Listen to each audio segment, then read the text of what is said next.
இந்த வெற்றிக்கு எதுக்கு இவ்வளவு அலப்பறை? விராட் கோலி அல்ல, இப்போ சச்சின், தோனி யாரை விட்டு இருந்தாலும் இந்த மைதானத்தில் சதம் அடித்து இருப்பார்கள். இப்படி ஒரு பேட்டிங் சாதகமான மைதானத்தில் சதம் அடித்ததற்கு ஒரு கொண்டாட்டம். ஒப்புக்கொள்ள வேண்டிய விஷயம் என்னவென்றால், சீனியர் வீரர்கள் விளையாடிய விளையாட்டு மட்டும் தான் இந்திய அணியை ஒரு படுதோல்வியில் இருந்து காப்பாற்றி இருக்கிறது.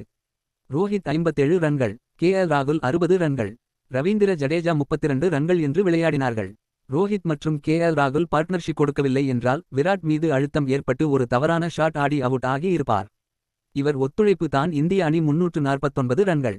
இல்லையென்றால் இந்திய அணி பேட்டிங் பீச் உள்ள மைதானத்திலேயே 150 ரன்களுக்குள் அவுட் ஆகி இருப்பார்கள். ஆனால் தென் ஆப்பிரிக்கா அணியை சும்மா சொல்லக்கூடாது. விக்கெட் இழப்பு மட்டும் இல்லாமல் இருந்திருந்தால் தென் ஆப்பிரிக்க அணி வெற்றி பெற்று இருக்கும் என்பது தான் உண்மை. தென் ஆப்பிரிக்கா அணியின் முதல் 3 வீரர்கள் தவிர அவர்கள் பேட்டிங் ஆர்டர் பார்த்தால் தெரியும் ஒவ்வொரு வீரரின் பங்களிப்பும் எப்படி இருக்கிறது என்று. இந்திய அணி சார்பில் மார்க்கோ யான்சன் என்ற ஒரு ஆல்ரவுண்டரை கூட கண்ட்ரோல் செய்ய முடியவில்லை. அவ்வளவு மோசமான பந்துவீச்சு. இத்தனைக்கும் அவர்கள் யாரும் அனுபவமுள்ள வீரர்கள் கூட கிடையாது. யாரை குளிர்விக்க இப்படி ஒரு அணியை கட்டமைத்து விளையாடி வருகிறார்கள் என்று தெரியவில்லை.